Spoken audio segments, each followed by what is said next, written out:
அடையாளமாக இந்த இடத்துல நான் அடையாளப்படுத்தப்பட்டு இருந்தாலும் கூட இந்த இடத்தில் நான் ஒரு மல்லராக ஒரு தேவேந்திர குல வேளாளராகத்தான் இந்த இடத்துல நான் இருக்கின்றேன்.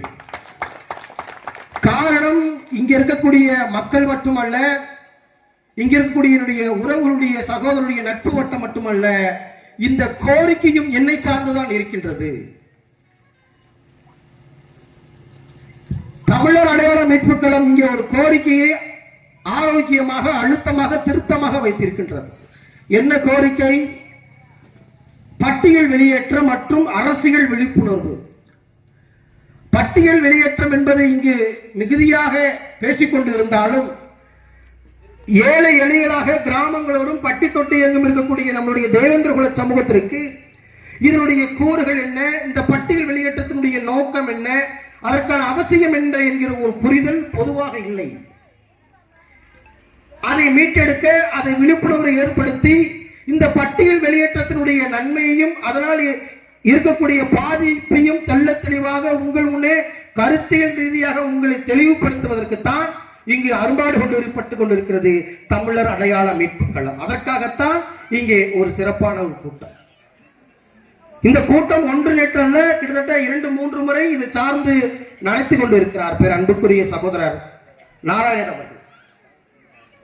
இங்கு மட்டுமல்ல, தமிழகம் முழுவதும் எங்கெங்கெல்லாம் தேவேந்திர குல வேளாளர்கள் இருக்கிறார்களோ அங்கெல்லாம் இந்த கோரிக்கை எழுந்து கொண்டுதான் இருக்கிறது. ஒரு காலம் வரை எங்களை 7 பிரிவாக பிரிக்கப்பட்ட எங்களை பல்லராகவும் காலாடியாகவும் மூப்பராகவும் குடும்பராகவும் பிரிக்கப்பட்ட எங்களை 7 உட்பிரிவை உள்ளடக்கி எங்களை தேவேந்திர குல வேளாளர் என்று அறிவியுங்கள் என்று கால் நூற்றாண்டாக கரைந்து கரைந்து கத்துகின்ற காலங்கள் கடந்து பல்வேறு உயிர்கள், பல்வேறு தியாகங்கள், பல்வேறு அர்ப்பணிப்புகள், பல்வேறு பொதுக்கூட்டங்கள், பல்வேறு போராட்டங்கள், கள போராளுடைய மரணங்களை தாண்டிதான் தேவேந்திர குல வேளாளர் என்கிற அரசாணையை பெற்றுக்கொண்டு நாம் இந்த இடத்தில் நின்று கொண்டு இருக்கின்றோம். 2வது கோரிக்கையாக பெரும் முழக்கமாக அதோடு இணைந்து எதை வைக்கிறோம்? பட்டியல் வெளியேற்றம் என்பதை தாருங்கள் என்கிறார்கள். பட்டியல் வெளியேற்றம் என்பது என்ன?